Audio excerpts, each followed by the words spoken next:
2023 Asia কাপের পর থেকে জাতীয় দলের বাইরে টাইগারদের ওপেনার নাঈম শেখ। তবে গেল 2 বছরে ঘরোয়া ক্রিকেটে নিজেকে বারবার প্রমাণ করে গেছেন এই ব্যাটার। ডিপিএল, এনসিএল কিংবা বিপিএল সব আসরেই ব্যাট হাতে সবার উপরে নাঈম শেখ। ডিপিএল এর চলতি আসরে রয়েছেন দারুণ ছন্দে। জাতীয় দলের ওপেনিং এর সমস্যা সমাধানে এবার নাঈম শেখ হতে পারেন আস্থার নাম। লম্বা সময় ধরেই ওপেনার সংকটে টাইগার ক্রিকেট। তানজিদ তামিম, লিটন সৌম্য, শান্ত কিংবা মিরাজ কাউকে দিয়েই মেলেনি ধারাবাহিক সাফল্য।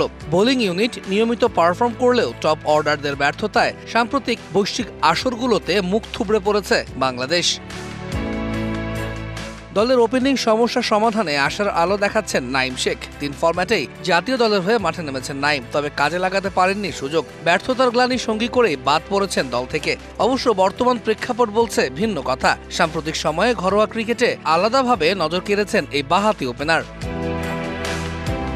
ঢাকা প্রিমিয়ার ডিভিশন ক্রিকেট লিগের 2022-23 মৌসুমে 16 ম্যাচে নাঈম তুলেছিলেন টুর্নামেন্টের সর্বোচ্চ 932 রান। গেল বছরে ডিপিএলেও তার ব্যাটে এসেছে 536। শুধু ডিপিএল নয়, প্রথমবারের মতো টি-20 ফরম্যাটে আয়োজিত এনসিএল আসরে উজ্জ্বল ছিল নাঈমের ব্যাট। ঢাকা মেট্রোর হয়ে খেলা এই ওপেনারের ব্যাটে আসে টুর্নামেন্ট সেরা 316 রান। এমনকি সবশেষ বিপিএলেও নাঈমই ছিল সেরাদের সেরা। 14 ম্যাচ খেলে তুলেছিলেন 511 রান। স্ট্রাইক রেটটা ছিল 143.94। শাইনি চুলে এখন হবে সব হেয়ারস্টাইল। সিল্কোর দ্বিগুণ শাইনি চুল প্রতিদিন। চলছে ডিপিএল এর 2024-25 মৌসুম। সেখানেও নাঈম শেখের ধার কাছে নেই আর কোনো ব্যাটার। প্রাইম ব্যাংকের জার্সিতে ডাক মেরে আসর শুরু করলেও 176 রানের অনবদ্য ইনিংস সহ 2 সেঞ্চুরি ও 1 হাফ সেঞ্চুরিতে নাঈম করেছেন এখন পর্যন্ত আসরের সর্বোচ্চ 459 রান। স্ট্রাইক রেটটা 120-এর ওপর, এভারেজ 76.50।